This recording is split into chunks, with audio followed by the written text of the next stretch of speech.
welcome to Women Who Do podcast. This is very exciting day 2 of 2025. We made it. We made it. All right. This is the second day of the year. I'm very excited to be coming back to you on this podcast. We took a little bit of a break at the end of the year just to kind of wrap things up. And I'm very, very excited to be here on this first episode of 2025. And just to let you know, this is happening live. I'm really excited for you all to be here joining me for an amazing, I just know it's going to be an amazing conversation. I'm happy to have you here. I'm a one-woman show over here, so I'm going to be letting people into the room. I may take a pause to do that. I'm going to be sharing my screen, which is one of the benefits of being here live, is that you get to kind of see all this kind of go down right here, right now. So I just want to tell you about my podcast. It's called Women Who Do. It's a podcast about brave women making bold moves. Now, this is a mission that I have.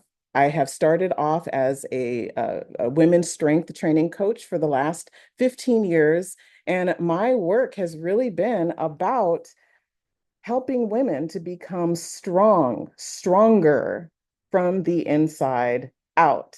Okay, we're strong on the inside. We display some of that strength on the outside in physical means. And so this is what I've been about, more in a physical sense. But now I'm really wanting to inspire women in their transformative years, whether that means, when you're having a family, when you're an empty nester, when you are retiring, all of these years, which are so big and so important for us women, to embrace your courage, continue embracing your courage and going after your dreams. Okay, so that's what my mission is here. I have conversations with women who I'm inspired by, who have empowering stories of resilience, reinvention, things that really remind us it's never too late to chase what we love. So welcome. I am Dawn Bordelon, your host. I'm a survivor myself of childhood trauma. I became a warrior for women's health and then an enterprising entrepreneur, and now a powerful public speaker. And I just really feel compelled to share incredible stories of women who have overcome challenges, reinvented themselves, made bold moves to facilitate positive change at any age, so we can all be reminded to keep going. So just a few housekeeping notes before we dive into an interview. I'm really excited. Can't stop cheesing here. I'm so excited to be talking to my guest today. But just to let you know, for updates on this podcast, please follow me on Instagram. I just started a little page there. I don't have very many followers there yet, and I'm hoping that you'll join. It's called Brave Women Bold Moves. That's on Instagram. It's all one word. Like and subscribe to my YouTube channel. It's under my chocolate covered fitness channel, but the Women Who Do podcast is actually on that channel as well. So there are 3 ways that you can enjoy this podcast. One would be right now, like many of you are, live on Zoom for the recording. And then you can also, if you can't make it, watch it later on my YouTube channel, which I just described. And you can also listen to the audio on Spotify. So give me a few days to get these things edited and uploaded, and they'll be there for your future enjoyment. Lastly, if you are, or if you know of a woman making big moves, let me know. I want to hear about it. I'd love to give them a shout out here on a future podcast. Tell me about her. Tell me what kind of big moves she's making, brave moves, stepping out of her comfort zone, whatever it is. Send me a DM. You can do that privately through IG, Instagram at Brave Women Bold Moves, or you can email me. My email is getstrong.withdawn@gmail.com.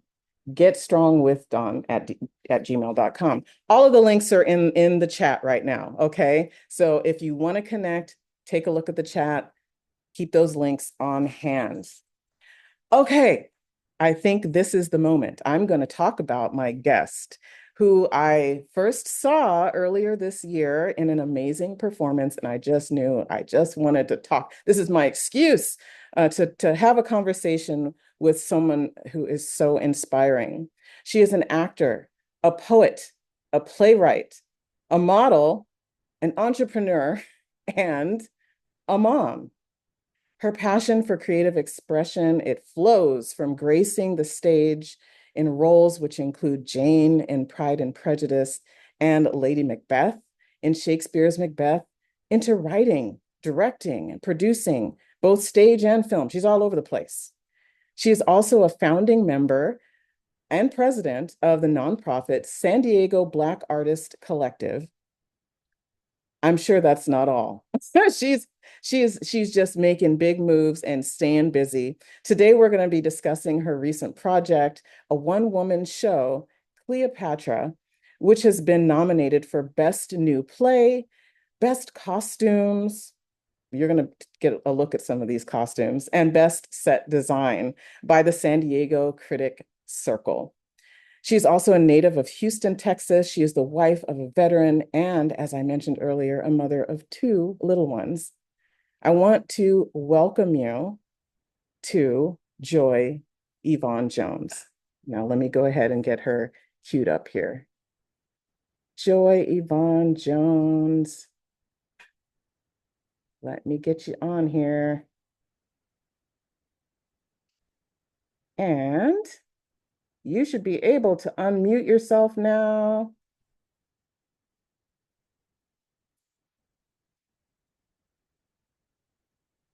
Okay, let's see.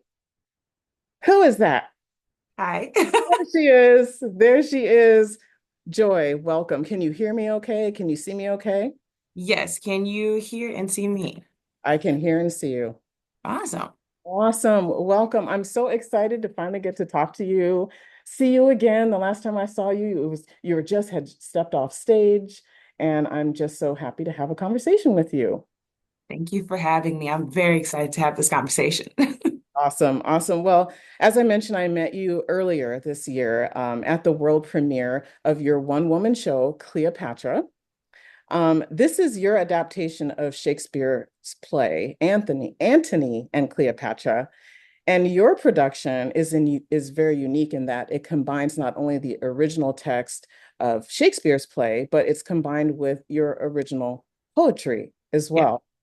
And it really brings a fresh perspective. I really, when I came to the show, I was like, I don't know, I thought I might have known what it might be like, but I really had no idea until I was there. It was amazing. It was a really a marvelous performance, extremely visually engaging. I mean, there's just so much to it that I really enjoyed. So I want to congratulate you on that, first of all. thank you. So my first question is, so Shakespeare, some of us, it's like another language almost. How did you become such a big fan of Shakespeare? So I went to a really amazing university program, the University of Minnesota Guthrie Theater BFA Actor Training Program. And it was really focused on classical theater. I had a heck of a time in the program, but I really appreciated what I learned. And I found a love of Shakespeare. And it was like theater math. Like Mhm. there was so much to uncover. There were so many clues that he gave us in the way that he put the words together. And also being a poet, I loved the way the words felt in my mouth. I loved the way that it flowed. And so I always wanted to say the like big speeches and I wanted to do crazy things. And being in the Guthrie program, we had access to seeing professional productions and we studied in London. And so I was able to see both what I would consider classical remakes as well as innovative Shakespeare. And I was like, oh, I can do that. I can play with that. And so I did. I took on the task of creating my dream role, which incorporated both Shakespeare and my poetry and a bold woman. I love it. I love it. I can see why it was your dream role. When I saw you on stage, I was like, That's exactly what you described. These big, beautiful expressions, not just for drama's sake, but really, I mean, you were speaking because these were words that have become part of you. It was very, very clear that they were actual expressions, not just reciting, something. So that was really enjoyable. So what was the process of it's like, how do you, so your original poetry and you combine that, what was that process like? Can you describe that? Yes. So I had the idea, and I kind of I really put the cart before the horse. I had the idea, and I immediately started submitting for fringe festivals all around the country, thinking that they would look at it and accept it for the next year. But the Texas Fringe Festival accepted me, it was 2023. They accepted me for that current year.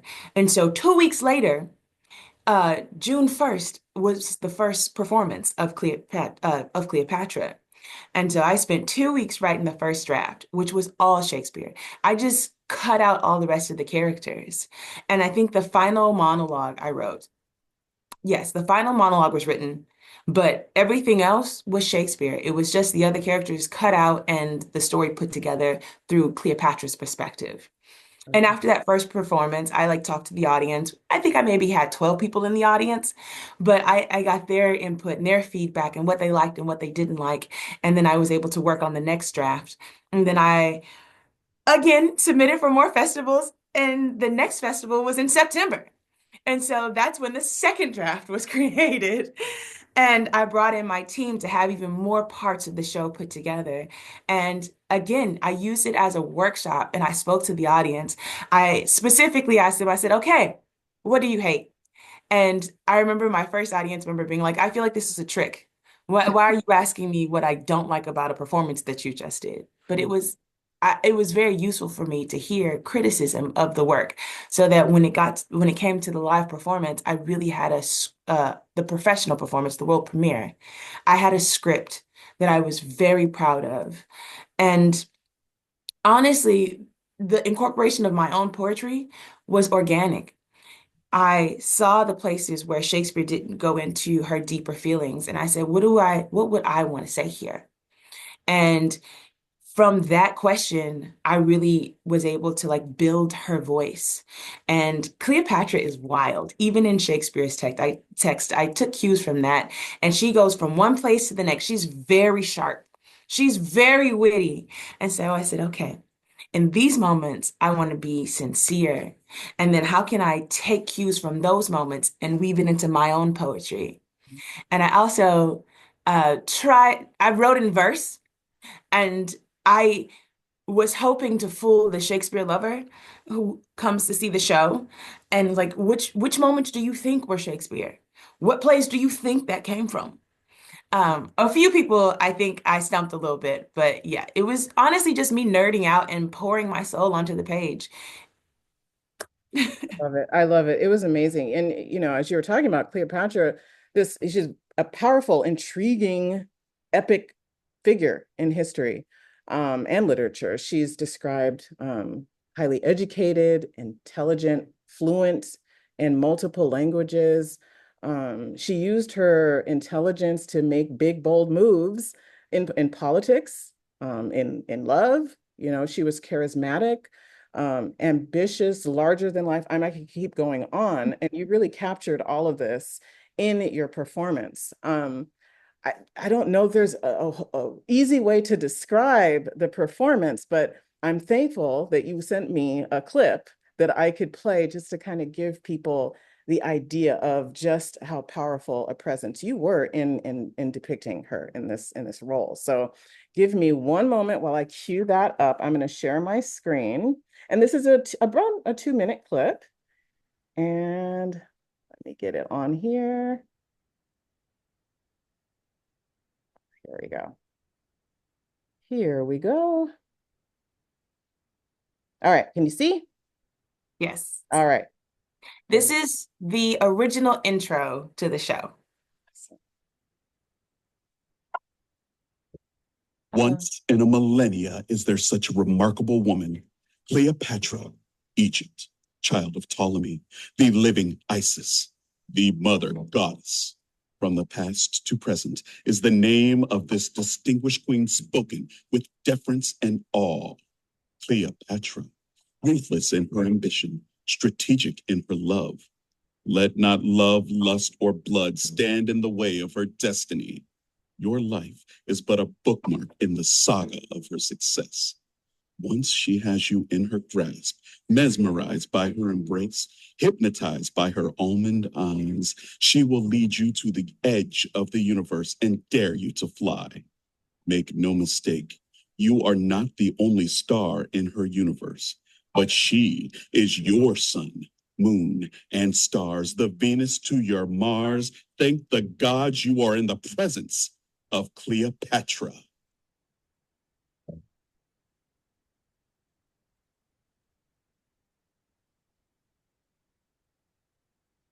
Woo. All right, hold on one second. Today, I want to reflect on something written by a renowned scholar, author, and All right. Okay. Awesome. That was amazing.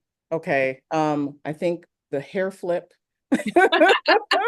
was really like, oh yeah, she is in that space. And I could really imagine her using her beauty along with her intelligence.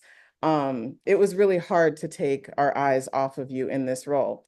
Um, Something that as I was reading and learning more about Cleopatra, because myself, I'm not, super well versed in Shakespeare or even Cleopatra, which was what made your show so enjoyable.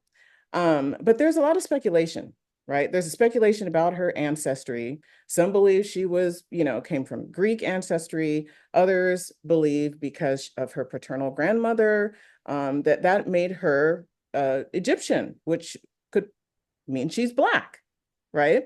Now, in this project, one of the things that I had read that you said was I aim to infuse this adaptation with a deep understanding of the challenges faced by Black women in society. So tell us, what parallels can we draw from Cleopatra's life and the modern day Black woman? Cleopatra, at her core, is a very ambitious woman. She's very intelligent. She was, like you said before, she spoke several languages. She was a student of the Library of Alexandria. Her shortcoming is that she was born female. She was born a woman. And so she could never really attain the power that she deserved. Like her father sowed into her the seeds of a leader, but because of her gender, she was never able to like truly take it on her own. She always had a brother who had to be co-ruler with her, because even after her first brother betrayed her and she was able to get Caesar to take her throne back, she had to marry her next brother so that they were co-rulers together. There always had to be a man that her power was almost funneled through, even though she was more intelligent, she was more capable than the men around her. And I feel like as Black women, and I will say that people reduced her to her partners. You know, the only reason she had power was Caesar, and then the only reason Antony fell because of Cleopatra, and she only used her sexuality to get ahead. She was smart enough to understand that because of the way that her society was set up, she couldn't just take the power and stand alone. She had to use her mind to gain the power and then um, keep it within, with this person who society saw as acceptable. And I also think that with Antony, things got a little bit more complicated with feelings, but she was always capable. And I see that Black women are so capable. We are the most educated demographic in America. We are the highest growing entrepreneurs in demographic of entrepreneurs in America. But yet we are still the last people that are listened to. And it is incredibly frustrating. And our ambition is often looked at looked at as a negative thing. Everyone has an idea of what we should be doing rather than looking at what we are doing, looking at the moves that we are taking, actually taking our advice because we have um, I'm looking for a word, because we have the credentials, Mm. because we have the experience. And I also wanted to make sure that Cleopatra, this version of Cleopatra, was seen as an entire whole human, not just for what she could do for other people, not just because of what she looked like. She was a full human, beautiful, extravagant, flawed, and also fully herself at all times. Even in a foreign land, even when she's in Rome, she is fully herself and in control at all times. Absolutely. Another thing that I remember about that, which you sort of mentioned it, that it really was, you kept this, you kept this all on topic, right? You didn't get sidetracked by the love affair, right? It was all about her. So we really got to see her in focus really the entire time through you. Right. I also want to add that historically, all of the accounts of Cleopatra are written through a male lens, Hmm. which goes back to like the asp and how she died and what her motives were. And oh man, what is his name? Oh, there's a famous poet, there's a famous philosopher who could not stand Cleopatra. Hmm. But that's where we get the majority of our information. So Interesting. I wanted to tell her story through through a woman's eyes. It was awesome. So when I think about the not only the monologue, you're presenting this thing, through her eyes, but also how she saw herself moving about the world.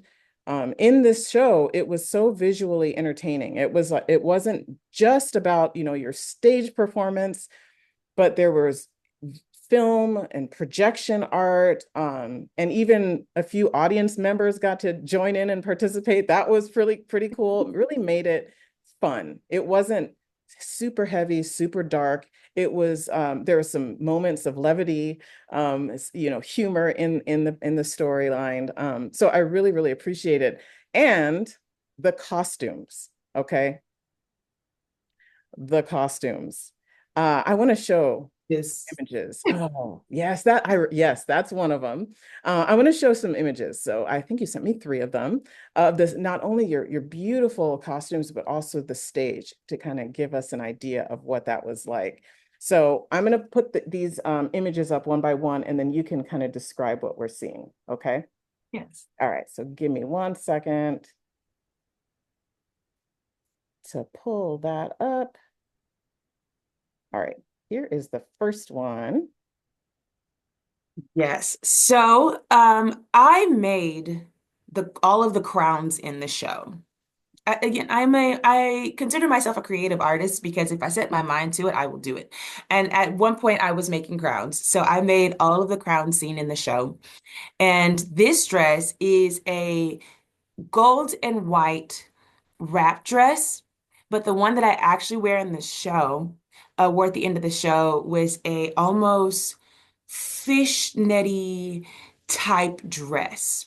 Uh, And my mother-in-law actually made it. It was for my maternity shoot with my daughter. And it also comes with a matching head wrap, which I mm, wish I would have sent you a picture of that. Um, but it's a very Next time I'll have live costumes with me. But it's an open knit dress mhm, and it's very flowy and I wanted this final dress to be white to mm, show that this is the dress that she dies in, to show that she has made a decision and she is firm in her decision and she is doing this in ceremony because it is important and she's preparing herself for her next stage, for the next journey that she's about to take. And in Black culture, white is used very ceremoniously. For me, being from the South, on first Sundays, we wear white. mm, Growing up at funerals, we would wear white.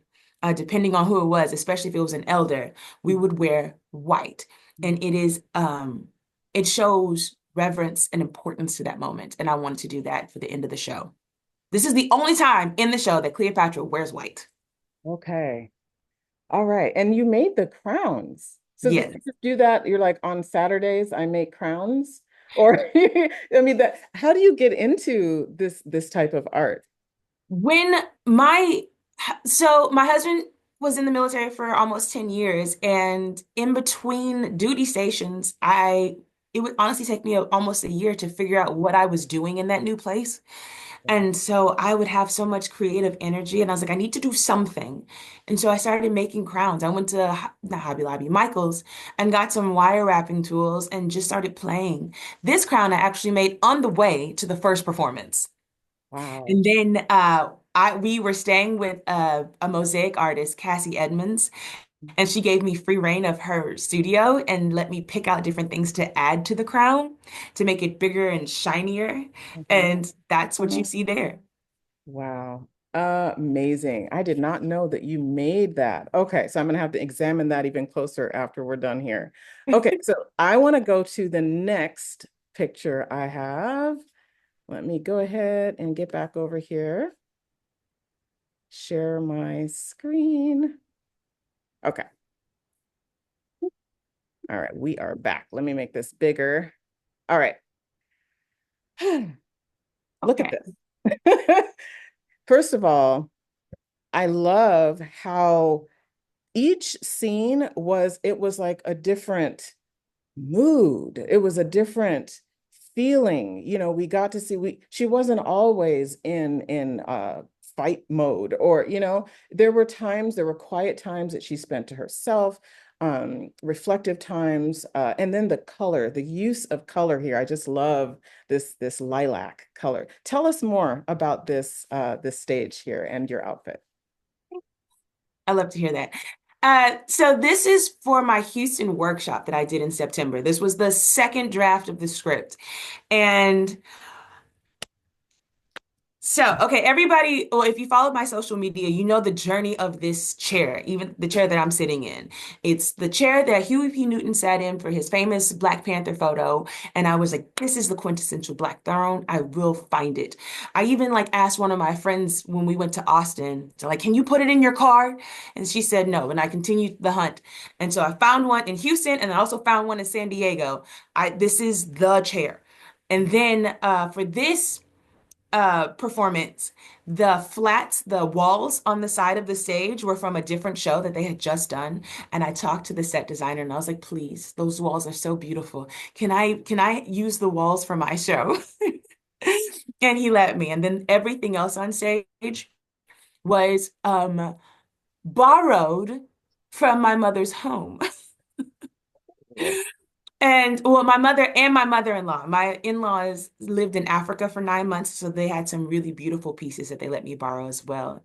And on the side, where the gold cape that you see is the battle cape. I wasn't able to bring it to the San Diego show because it's a little bit in a rough shape, but I'm praying that the next performance we will have the return of the battle cape, but it's all gold feathers because Cleopatra's is supposed to be the reincarnation or the physical embodiment of Isis. And Isis has the wings. So I wanted this to be her like wings when she goes into battle. And this is also right before her death. And I created a helmet and everything to go with it. And that purple dress, this is also, this is the scene where this one is when Cleopatra finds out that Antony was remarried. Mm. And I always say for this scene, I need a dress that like can move with me because this is also the scene where we have the most audience interaction. Mhm. What wasn't seen in the San Diego show was there was a stage slap that I taught the audience member. Cleopatra slaps the audience. And it was always a crazy time, and I never knew what was going to happen. So I had to be like super mobile. Mhm. Uh, and purple's my favorite color, and it of course symbolizes royalty. I love it. I love it. Love, love, love, love. Okay, let's take a look at the next one here. Let me exit here. And ah, So this well, is the very first performance. It was in an art gallery, and all of this set, everything, the back piece, which is from my in-laws, and there were rugs on the floor, and all of it had to fit in our car. And we had to take it down every day and put it up every day. And my mother-in-law made this beautiful four-screen dress that has been in every single performance. I am proud to say it's the one it's the one next to me. Yes. It is made perfectly for my body. I love this dress, and it's made out of raw silk.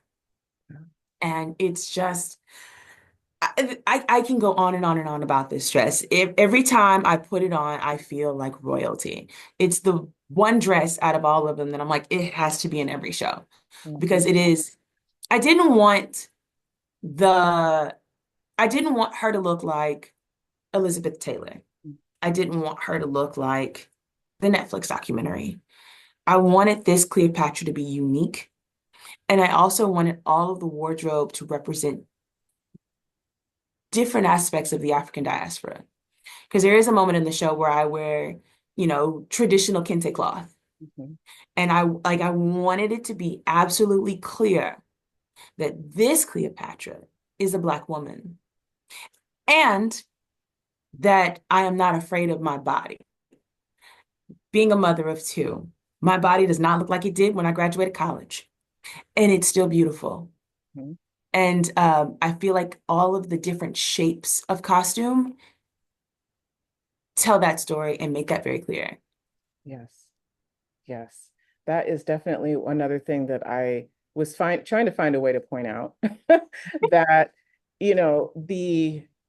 the pride, the fact that you are so comfortable in your skin, which is what we all strive to be.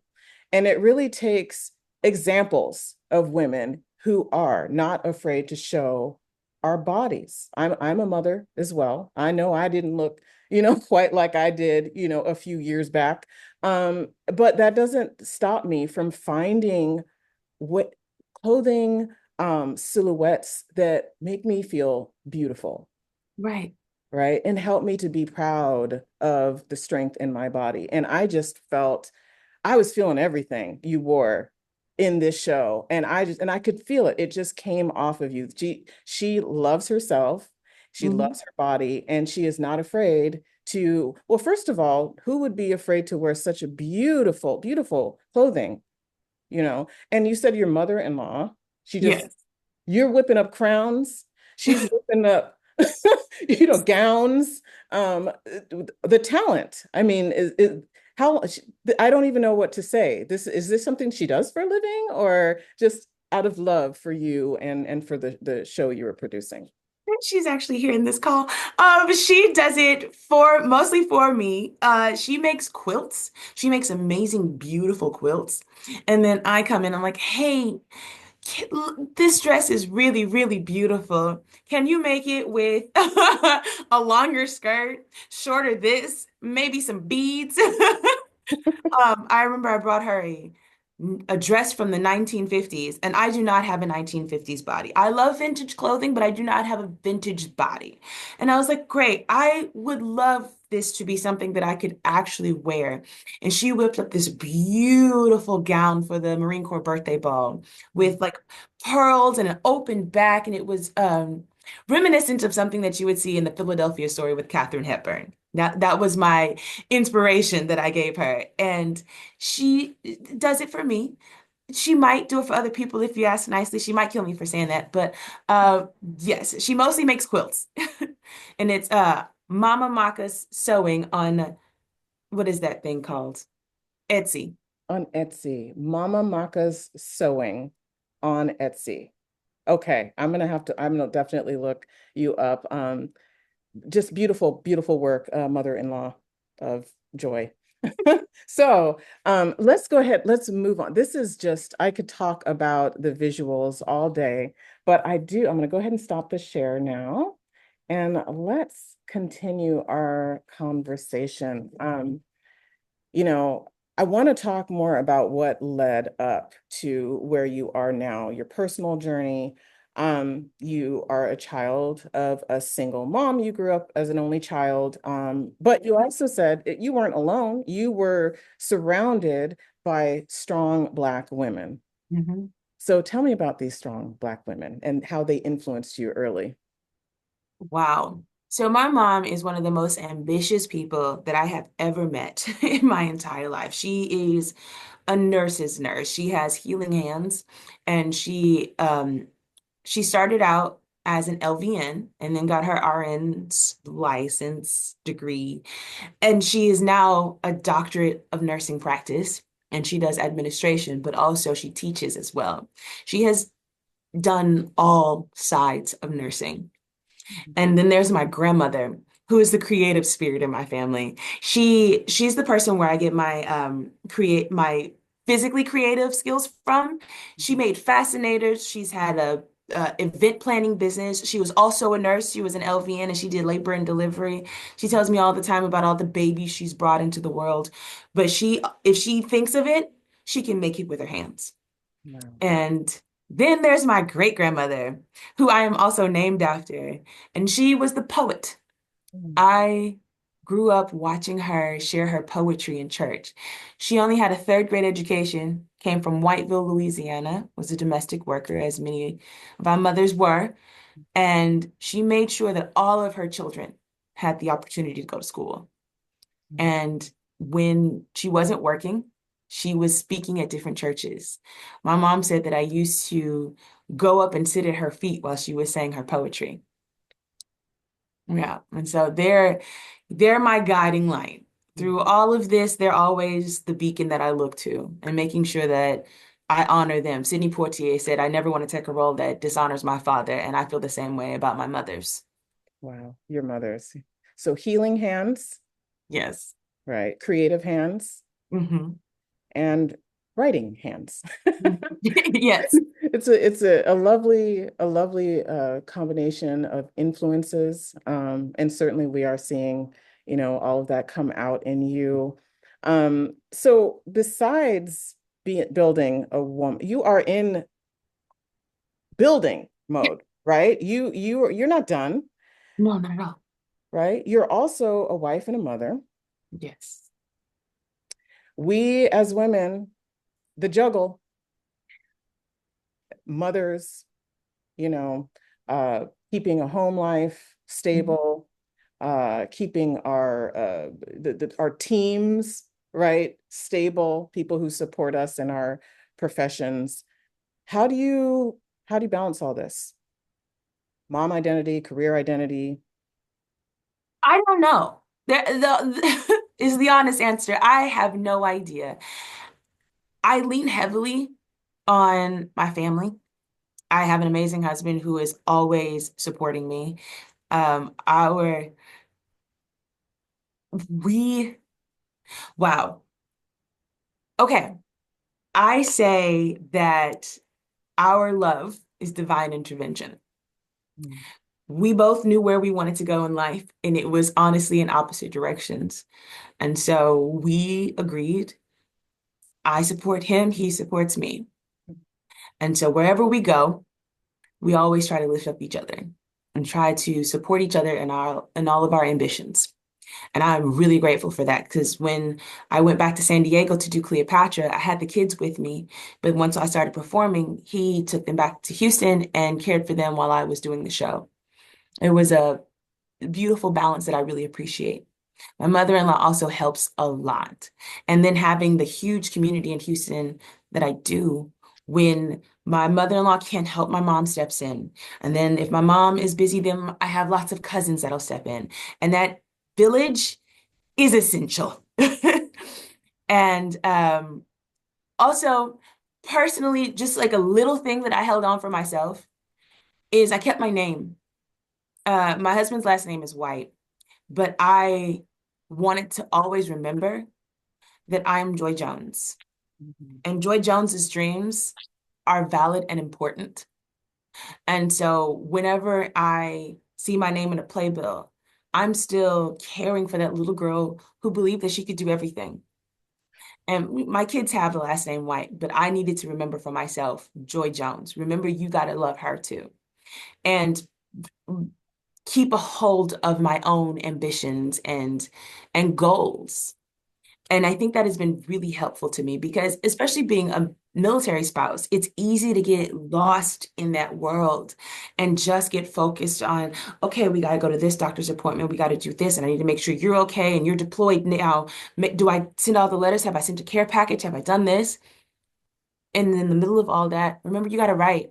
You love that. You remember, go to an open mic, share your words, audition, keep moving forward. Keep making bold moves. You are still Joy Jones, right? That, and like, I can imagine seeing your name in writing, right? And that constantly sort of being that your center, right? This is who I am, and this is where all these other roles spring from. Right. So yes, it's a beautiful thing to have a support system.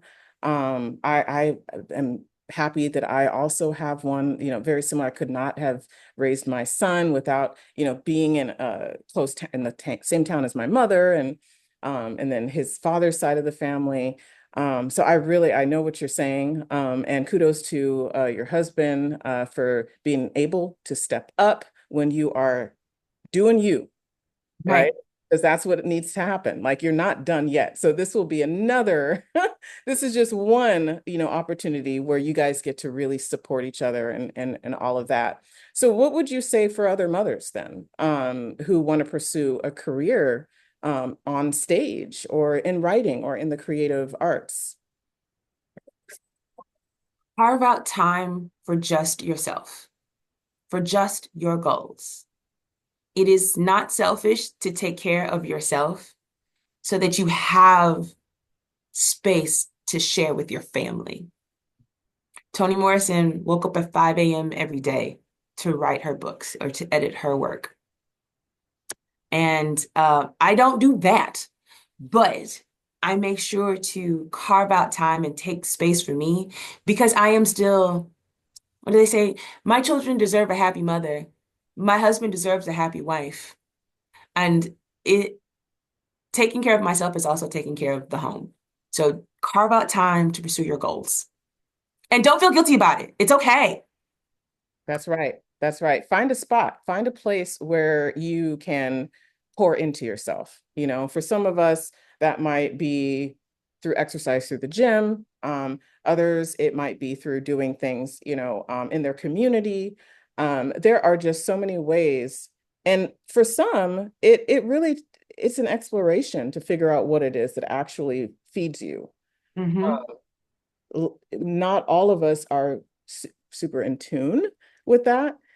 So for any of who are with us today, I want to encourage you to think about that. If you're like, well, I know I should probably find a way to take better care of myself.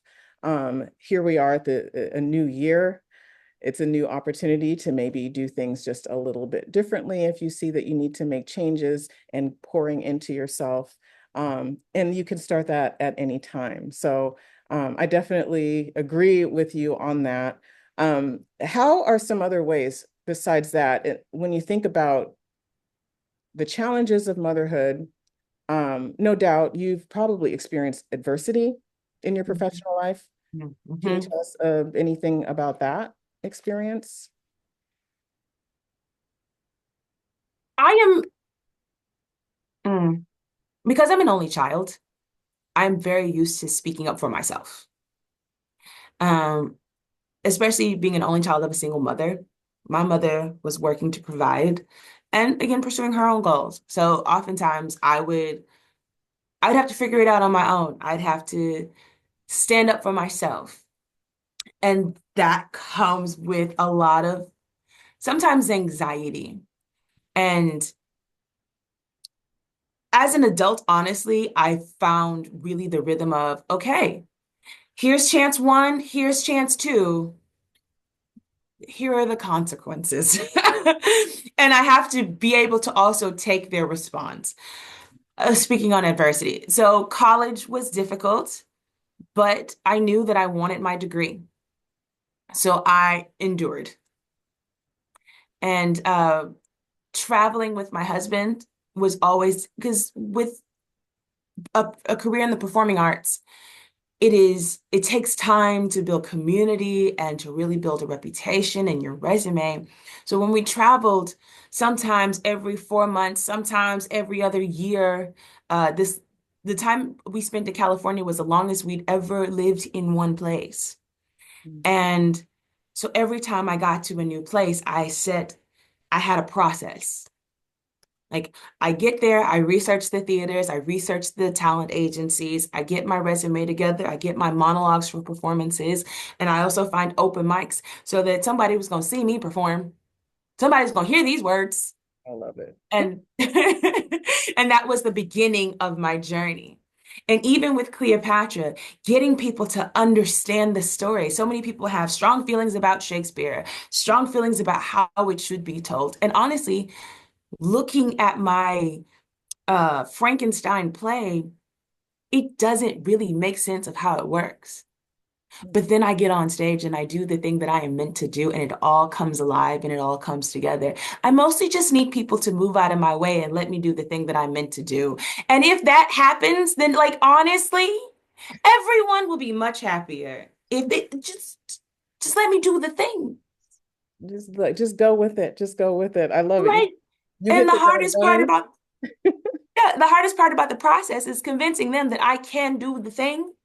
And I feel like like many women, many Black women specifically, we have to overachieve and really build to even get the beginning of recognition, to get the opportunity to share, which can be exhausting. And I don't have a remedy for that.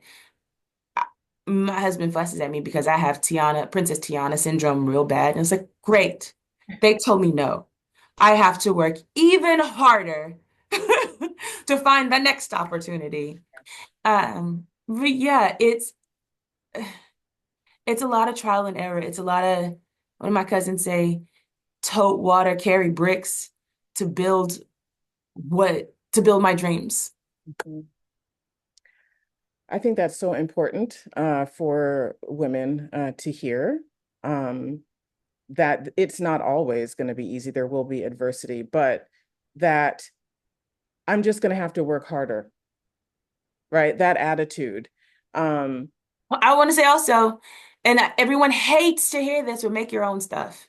mm, When the original founders of the San Diego Black Artists Collective, we wanted our own thing. We got tired of waiting for other theaters to create the work for us, to include us in work, other like the classical works. So we wanted to create a space where we could create our own work and use our voices in the way that we want to make something amazing. And it's hard and sometimes discouraging.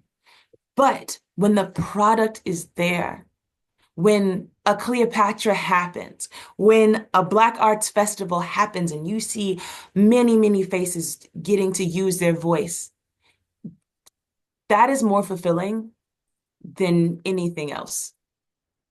Amazing. So tell us more about the San Diego Black Artists Collective. You are one of the founding members and president, I'm the five- former president. former president. Okay. Five Yes. years going strong. Yes. All Yes. right. So tell us more about this. Well, the San Diego Black Artists Collective is it's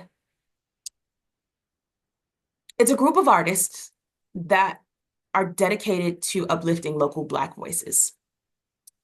In my dream, I would love for there to be chapters all around the country, all around the world, dedicated to uplifting Black voices, Black artist voices of all kinds, all art disciplines. And most of our members are professional working artists that want to share work that inspires and excites them. You can donate at sdbac.org. And The link is in the chat. please donate. Local nonprofits need money. But every year we all produce a San Diego Black Arts Festival, which will be happening in April this year. The flyer is soon to come. And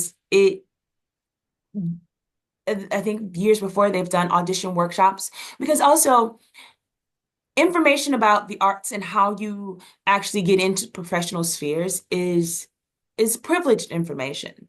I did 8 years of formal theater training before I was out in the world actually performing. So I knew how to find a monologue. I knew what was expected of me at an audition, what to wear and how to respond and all of that.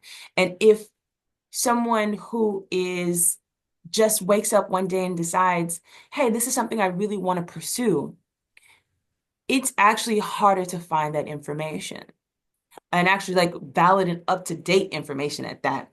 So we want to connect young artists with professional working artists and then professional artists with producers and funders so that we can look to each other to uplift the work that isn't often done.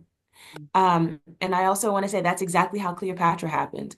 All of the work that I have written was first shown at at a BAC event, except for Cleopatra because I was in Texas. But Ode to My Mothers was my first pandemic play that I wrote, and the Old Globe and the BAC produced it in Juneteenth 2020.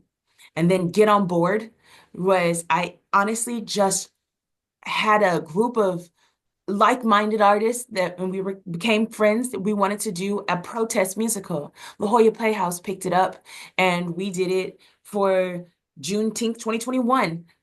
And then again at WildFest 2022, something like that. But it's the my work as a playwright has been heavily encouraged by the community. And so by the time Cleopatra came along, I had already been working and trying to figure out how things worked. And I got the opportunity from my community.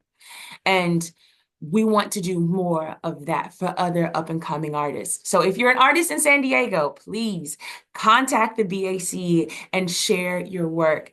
The submissions for the Black Arts Festival are now. And if there is another artist, poet, dancer, singer, actress, or actor that wants to perform, we have a space. Love it. I love it. And the invitation is open. If you are a creative Black person, just do it. Just jump in. You've been invited.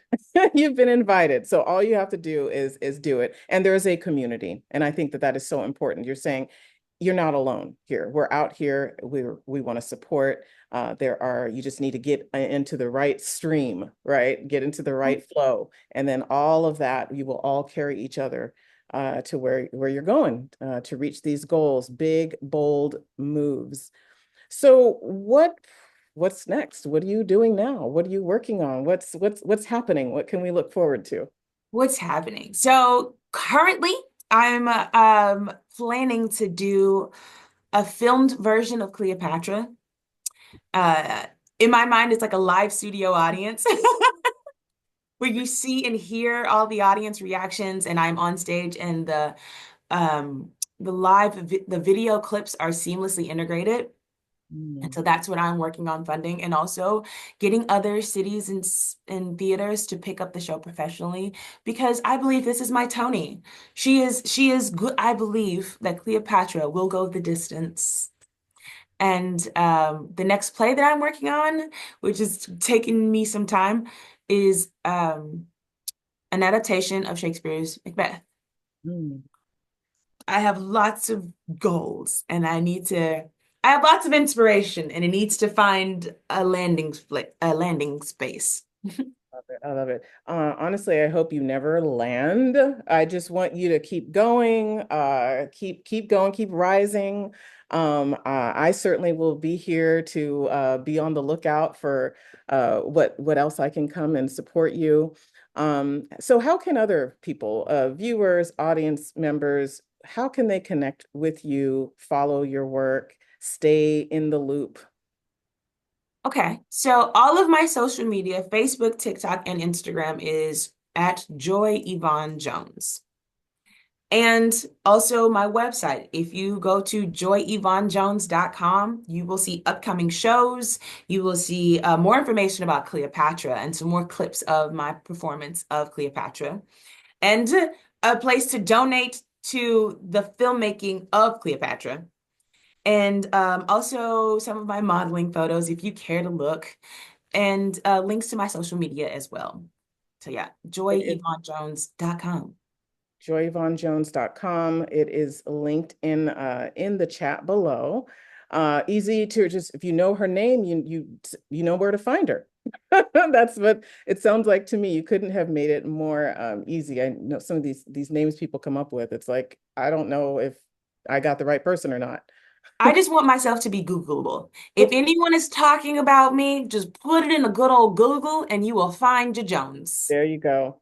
And so on your website, people can support Cleopatra, the film, and Yes. any other project that they want to. And then San Diego Black Artist Collective is also linked below. Anything else you want to share? Anything else I want to share? It's my birthday. Can you believe when she told me she was going to do this on her birthday, I felt pretty honored. Happy birthday, Joy. It's been an honor to meet you, to see you perform, to have you on this podcast on this day. Do you have anything fun planned? I hope you're doing something special. No, not really. I got my nails done. It's just I think my husband is gonna schedule a spa day. Yeah. That's my yearly request is like this is my time to like actually take care of everything. Yes. Um, but other than that, I think my mother-in-law made me a cake. You know, Or cake is motivating. It's motivation enough for me to yeah, that I am definitely you said she's in the chat here, so you're like hint yes, on that cake. Um vanilla cake with cream cheese icing. yes. And then your husband, you're like hint hint, that spa day. I think So he's in here too. Yep, he's in here too. Spa day. awesome, awesome. So much support. It is a wonderful audience here. A lot of people here are viewing. Once this podcast is complete and edited down, it will be on YouTube. I'll be sending you the link for that, as well as on Spotify. Thank you so much, Joy. This has just been an amazing conversation. I could not wait to have with you, and it's finally happened, and on your birthday. Thank you for having me. Thank you so much. Okay, I am going to move on into wrapping up the show. Let me just make sure. Oh, we have so many people here in the chat. Okay, well, the final segment of the Women Who Do podcast is called Women Who Wow. And normally I will give information and clues about a woman who is doing big things. This time, I want to share about an exciting event that is happening on Monday, this coming Monday, January 6th, at the Academy Museum of Motion Pictures in Los Angeles. They're hosting a film series called Evading Capture: Black Women in Cinema. Now, this event is all about celebrating the unique stories of Black women in film. It kicks off with some amazing short films, followed by the screening of the classic movie Diva, where a singer fights to keep her art on her own terms. Plus, you'll get to enjoy a live performance by the incredible Abiodun Koya. And after the screening, there will be a discussion between Madeline Hunt Ehrlich, who is a filmmaker and the guest curator of this film series, and scholar. She'll be talking with scholar, curator, and critic Tiffany Barber afterwards. It's a free event, but you do need to RSVP. So if you're in the area, I would love it for you to check it out. Let's come together, support these powerful voices in art and cinema. For more info, you can head over to the Academy Museum's website, and I hope to see you there. Just lastly, to stay in the loop about future episodes of this podcast, you can follow me on Instagram at Brave Women Bold Moves. Again, it is the link to that is in the chat. Please give me a follow. We're just a little community now, and I am looking forward to growing. And now, time for my shameless plug. I am a women's strength training coach here in San Diego. I'm accepting new clients for 2025. If you want to find out more, you can just shoot me an email at getstrong.withdawn@gmail.com. That is also in the chat. So thank you all for joining me on the first episode of Women Who Do podcast of 2025. I will see you next time. Until then, find what moves you and don't stop there.